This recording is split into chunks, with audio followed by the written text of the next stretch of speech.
नमस्कार, clean news Rajasthan में आपका बहुत बहुत स्वागत है। चलिए देखते हैं शाम तक की सभी मुख्य खबरें फटाफट अंदाज में।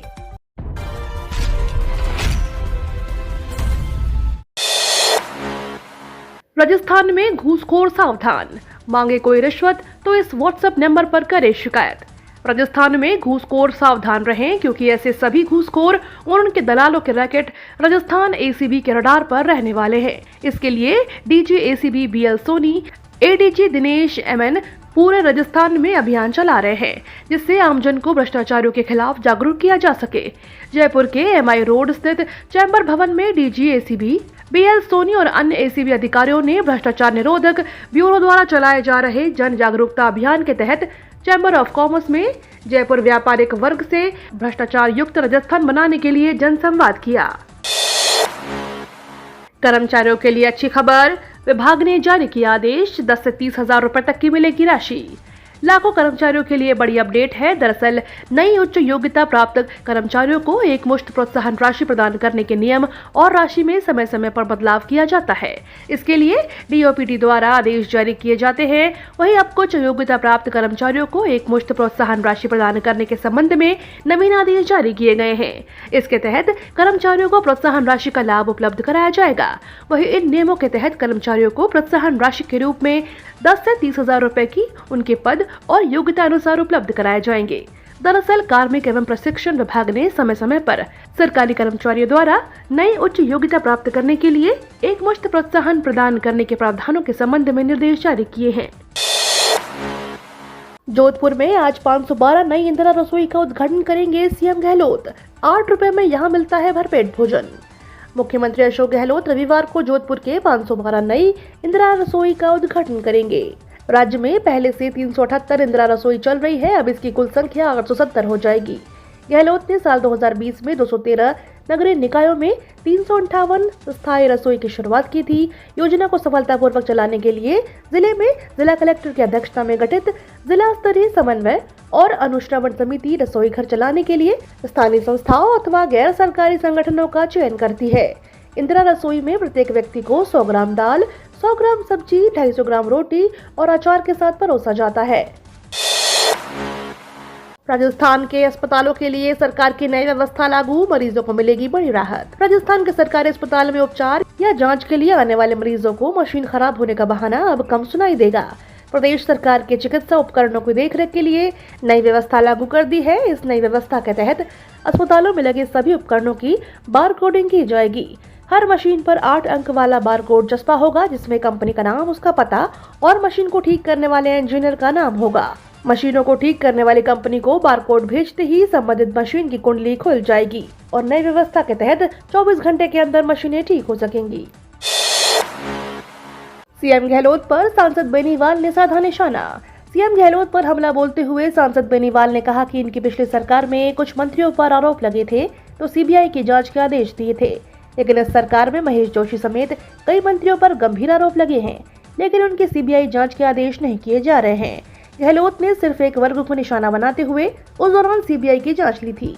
वे अपने चहेतों को बचाने के लिए बयान देते हैं और किसी के ऊपर आरोप लगे हैं, अगर किसी की जांच की जाए तो आज कई लोगों पर आ सकती है, इसलिए सीबीआई जांच नहीं की जा रही है। राजस्थान विधानसभा की बैठक 19 से शुरू, हंगामेदार रहेगा ये सत्र। राजस्थान विधानसभा का सत्र 19 सितंबर को सवेरे 11 बजे से शुरू होगा। सत्ता और विपक्ष की ओर से रणनीति तैयार की जा रही है। माना जा रहा है कि यह सत्र छोटा होगा लेकिन हंगामेदार होगा और एक और दूसरे पर जमकर निशाना साधा जाएगा। गौरतलब है कि विधानसभा का सत्र 28 मार्च को अनिश्चितकाल के लिए स्थगित हुआ था। अब सप्तम सत्र की पुनः बैठक शुरू कराई जा रही है। पिछले सत्र का सत्रावसान नहीं किया गया था। गहलोत सरकार इस सत्र में महत्वपूर्ण विधेयक पारित करा सकती है। इसमें स्वास्थ्य का अधिकार, जवाबदेही कानून शामिल है। राजस्थान में 35% ज्यादा हुई बारिश, पश्चिमी राजस्थान में टूटे बरसात के रिकॉर्ड।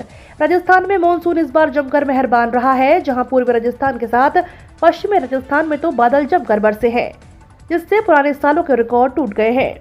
आमतौर पर शुष्क कहे जाने वाले पश्चिमी राजस्थान में इस बार 60% बरसात ज्यादा हुई है, जबकि पूर्वी राजस्थान में यह बढ़त 20% दर्ज हुई। स्काईमेट वेदर रिपोर्ट के मुताबिक मध्य भारत में यात्रा कर दक्षिण और दक्षिण पश्चिम राजस्थान का बार बार पहुंच रहे निम्न दबाव के क्षेत्रों की वजह से प्रदेश में इस बार अप्रत्याशित बरसात हुई है।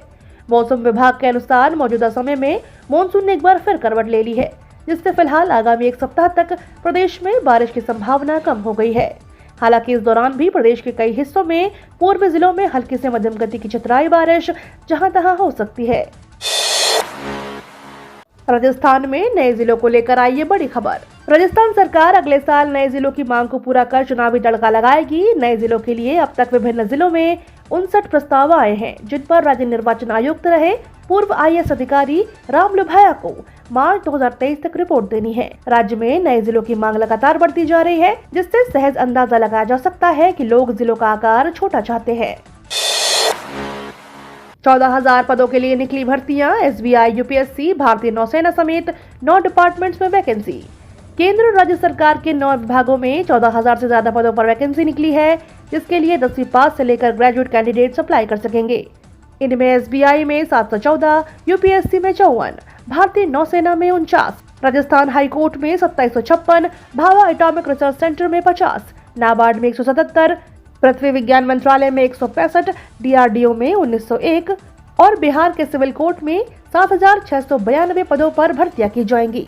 DRDO ने सीनियर टेक्निकल असिस्टेंट B और टेक्निकल A के 1901 पदों पर वैकेंसी निकाली है, जिसके लिए 10वीं से लेकर ग्रेजुएट कैंडिडेट्स 23 सितंबर तक DRDO की ऑफिशियल वेबसाइट drdo.gov.in पर जाकर आवेदन कर सकते हैं। सांसद हनुमान बेनीवाल बोले, ओबीसी से गठबंधन के खुले हैं दरवाजे, बताया क्यों जरूरी है AIMIM से गठबंधन। राजस्थान विधानसभा सत्र 2023 के लिए थर्ड फ्रंट के दल कांग्रेस और बीजेपी के घेरने के लिए व्यूह रचना बना रहे हैं। RLP प्रमुख और नागौर सांसद हनुमान बेनीवाल ने संकेत दे दिए हैं कि उनकी पार्टी विधानसभा चुनाव असदुद्दीन ओवैसी की पार्टी से गठबंधन कर सकती है। जोधपुर में मीडिया से बातचीत करते हुए रालोपा प्रमुख ने कहा कि ओवैसी से बातचीत के दरवाजे खुले हैं, हम किसी को मना नहीं करेंगे, समय आएगा तब बात करेंगे। कांग्रेस और बीजेपी को हराने के लिए जो भी सहयोगी होगा हम उनसे बात करेंगे। उन्होंने कहा कि 2018 के विधानसभा चुनाव में हमने बसपा से बात की, लेकिन उन्होंने गठबंधन नहीं किया। बसपा के 6 प्रत्याशी चुनाव जीते, फिर कांग्रेस में शामिल हो गए।